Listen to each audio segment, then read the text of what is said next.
Hello friends, हमने last video में जाना था लॉ ऑफ अट्रैक्शन क्या है और उसके पीछे की साइंस क्या है। और उसी वीडियो में मैंने बताया था आपको कि मैं अब नेक्स्ट वीडियो में इसके रूल्स के बारे में बात करूंगी कि एफर्मेशन कैसे लिखनी चाहिए, विजुअलाइजेशन कैसे करना चाहिए ताकि वो बहुत इफ़ेक्टिव असर दे आपको। तो फ्रेंड्स, आइए आगे बात करते हैं इसके बारे में। तो सबसे पहली बात कि आपको क्लैरिटी होनी चाहिए कि लाइफ में आपको क्या चाहिए। इसकी क्लैरिटी होना ना बहुत इम्पॉर्टेंट है। जब आप उस चीज़ को सोचेंगे कि आपको क्या चाहिए, तो आप अपने माइंड में ना उसी चीज़ का रिपीटिशन करेंगे। अब मैंने बताया कि रिपीटिशन के बारे में, तो फ्रेंड्स रिपीटिशन से बनता है हमारा बिलीफ सिस्टम। तो हमें अगर क्लियर होगा ना कि हमें अपनी लाइफ में क्या चाहिए, तो हमें ये भी क्लियर हो जाएगा कि हमारे माइंड में रिपीटिशन किस बात का होना चाहिए। क्योंकि रिपीटिशन से अगर बिलीफ सिस्टम बनेगा ना, तो रिपीटिशन हमेशा ऐसा हो कि वो हमारी बेहतरी के लिए हो। तो ये तो बात हो गई। अब हम रूल्स की बात कर लेते हैं। ठीक, तो एफर्मेशंस के रूल क्या होने चाहिए। तो सबसे पहला रूल आपको हमेशा याद रखना है कि ना शब्द का यूज़ नहीं करना हमें। जब हम एफर्मेशन लिखते हैं ना या किसी भी नेगेटिव वर्ड का यूज़ लिखने में लोग गलती क्या करते हैं, और उसके पीछे का मैं साइंटिफिक रीज़न भी आपको बताऊंगी अभी। ठीक, तो एफर्मेशन के पीछे की गलती क्या होती है, लोग ऐसे भी लिख देते हैं, मैं अब फेल नहीं होऊंगा, ठीक है, मेरा वज़न अब और नहीं बढ़ेगा, ठीक, मैं अब जॉबलेस नहीं हूँ। ठीक, तो इस टाइप के एफर्मेशन भी लोग लिखते हैं। अब मैं बीमार नहीं हूँ, सोचो, एफर्मेशन में भी बीमारी डाल दी आपने, जॉबलेस डाल दिया। तो इनकी जगह आप क्या कर सकते हैं, लाइक मेरा वज़न अब कम हो गया है, मैं अपनी मनचाही जॉब कर रहा हूँ, मैं अब हमेशा समय पे पहुँचता हूँ। इस टाइप से कुछ एफर्मेशन आप लिख सकते हैं। तो साइंटिफिक रीज़न उसके पीछे ये होता है कि निगेटिव वर्ड्स का आप यूज़ नहीं कर सकते, क्योंकि वो चीज़ें फियर आपको जनरेट करती हैं। सोचो, मतलब जैसे ही आप लिखोगे ना मैं जॉबलेस नहीं हूँ, आपके दिमाग में एक चीज़ आएगी कि अगर मेरी जॉब नहीं लगी ना तो मेरा क्या होगा, अगर मेरा वज़न कम नहीं हुआ तो कहीं मैं ओबेस की कैटेगरी में ना आ जाऊँ। तो इस तरीके की चीज़ें मतलब फियर जनरेट करती हैं हमारे अंदर।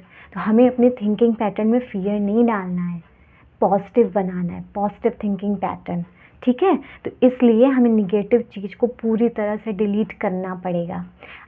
थिंकिंग पैटर्न बदलना है ना हमें। यहाँ पे हम क्या काम कर रहे हैं, अपना थिंकिंग पैटर्न बदलने का काम कर रहे हैं। ठीक, तो ये पहला रूल, ना या निगेटिव वर्ड्स आपके एफर्मेशन में नहीं होने चाहिए। अगर आपको फिर भी ये सब समझ में नहीं आ रहा है तो गूगल पे ना बड़ी सारी एफर्मेशन आप जिस भी चीज़ से रिलेटेड डालोगे वो आ जाएगा, अगर आप खुद की नहीं बना पा रहे हो तो। ठीक है, अदरवाइज़ आप मुझसे हेल्प ले सकते हो, मैं यहाँ पे बैठी हूँ। आप कमेंट बॉक्स में कमेंट करना, आपको कैसी चाहिए एफर्मेशन, मैं आपको दूंगी।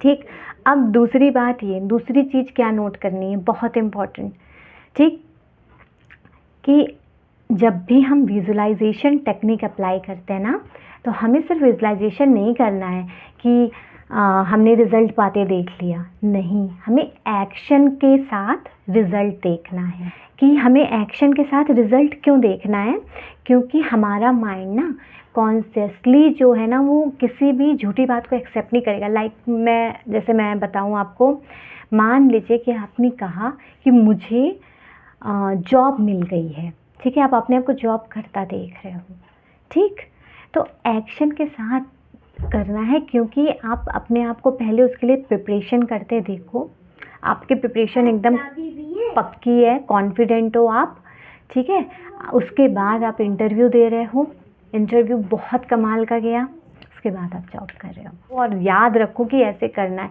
क्योंकि हमारा माइंड जो है ना ये बड़ा समझदार है, ये बिना लॉजिकल प्रूफ के कोई भी बात एक्सेप्ट नहीं करता।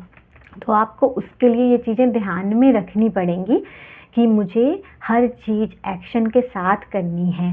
ठीक है, लास्ट चीज़ मैं बताती हूँ, लास्ट रूल, हमेशा आपको कभी नहीं भूलना है ये रूल, कि विश और हमारे थिंकिंग पैटर्न जो है उसमें कॉन्फ्लिक्ट नहीं होना चाहिए, मतभेद नहीं होना चाहिए। ठीक है, मीन्स कि आपकी डिज़ायर और आपका जो इमोशंस है, आपके इमेजिनेशंस है, इनके तीनों के बीच में अंतर नहीं होना चाहिए। मतलब इच्छा कुछ और है, काम कुछ और कर रहे हो, सोच कुछ और रहे हो, ये चीज़ नहीं होनी चाहिए। एक हार्मोनी होनी चाहिए, क्योंकि हमें जो सबसे ज़्यादा पीछे जो चीज़ें खींचती हैं ना, वो यही चीज़ें हैं। हमारा डर, हमारा थिंकिंग पैटर्न कि हम काम तो कुछ करना चाहते हैं पर साथ साथ पीछे लेके चलते हैं अपना बोझा कि नहीं हुआ तो क्या, नहीं हुआ तो क्या, क्यों नहीं होगा। ये क्यों नहीं सोच सकते हो कि मैं काम कर रहा हूँ, डेफिनेटली होगा, डेफिनेटली होगा ये चीज़ें, ठीक है।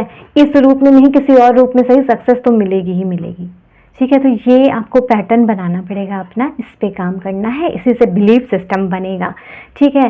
तो ये 3 रूल जो है, हार्मोनी वाला तो कभी मत भूलना, या ये मतलब कोशिश करोगे ना तो धीमे धीमे आने लगेगा, ठीक। और आपको ये समझना पड़ेगा, अपने थॉट्स को ऑब्जर्व करना पड़ेगा। और ये कैसे आप समझ सकते हो कि आपका बिलीफ सिस्टम क्या है, आप कैसा वो मतलब सोचते कैसा हो। सिंपल है, आप जो महसूस कर रहे हो ना अपने अंदर, वो देखो आप इस समय कैसा महसूस कर रहे हो, उससे आपको पता चल जाएगा कि आपका बिलीफ क्या है, आपका थिंकिंग पैटर्न क्या है। बहुत मुश्किल नहीं है, बहुत आसान है, ठीक है। अब एक चीज़ हमेशा याद रखना कि law of attraction always needs law of action. हमेशा ही उसको ज़रूरत है, बिना इसके कुछ नहीं होगा, ठीक है। कर्म तो करना ही पड़ेगा इन सब चीज़ों के साथ। सहज है, बहुत आसानी से अगर आप इस लॉ ऑफ अट्रैक्शन को करोगे ना, तो कर्म करना तो बहुत आसान हो जाएगा, ठीक है। लास्ट पॉइंट मैं एक चीज़ बता देना चाहती हूँ। बहुत लोग एफर्मेशन को सोचते हैं कि ये क्या है यार, ये मैं क्यों लिखूँ, इसको लिखने से क्या होगा, ठीक है ना। उनको क्या लगता है ना कि ये एक अनरियलिस्टिक विशफुल थिंकिंग टाइप कुछ है, ठीक है ना, कि जो बिल्कुल रियल नहीं है, बस हमारी इच्छा है और हमारा सोच है, उसको मैं क्यों इतना एफर्ट लगाऊं। तो ये मैं बता देना चाहती हूँ आपको कि एफर्मेशन या विजुअलाइजेशन कोई अनरियलिस्टिक विशफुल थिंकिंग नहीं है। ये एक तरीके की मेंटल एक्सरसाइज है जो कि आपके लिए बहुत इम्पॉर्टेंट है, ठीक है। ये हमारे जो माइंड को ना पॉजिटिवली एक्ट करना सिखाती है। जब हम बार बार किसी चीज़ को दोहराते हैं तो उससे हमारा थिंकिंग पैटर्न बनता है, थिंकिंग पैटर्न से हमारा बिलीफ सिस्टम बनता है, ठीक है ना। तो बार बार जब हम पॉजिटिव एफर्मेशन को रिपीट करते हैं ना, तो पॉजिटिव मेंटल रिपीटिशन से हमारा नया थिंकिंग पैटर्न रीप्रोग्राम होता है, ठीक है। और उससे हम अलग तरीके से एक्ट करना, नए तरीके से एक्ट करना, नए तरीके से सोचना सीखते हैं। तो ये कोई अनरियलिस्टिक चीज़ नहीं है, ये बहुत ही इम्पॉर्टेंट है। हर किसी को अपनी लाइफ में इसकी इम्पोर्टेंस समझनी चाहिए। अगर आपको ये वीडियोस पसंद आ रहे हों और आप चाहते हो कि मैं और वीडियोस इस पे लाऊं, तो बिल्कुल मैं इस पे और वीडियोस लाऊंगी, जिसमें मैं आपकी चीज़ें और भी क्लियर करूंगी साइंटिफिकली कैसे आप इस चीज़ को समझ सकते हैं और इनको अपनी लाइफ में उतार सकते हैं, इसको मैं बताऊंगी, ठीक है। तो कमेंट बॉक्स में कमेंट कीजिए अगर आपको पसंद आ रहा है, आपको इस पर और वीडियोज़ मुझसे चाहिए। फिर मिलते हैं नेक्स्ट वीडियो में। Thank you.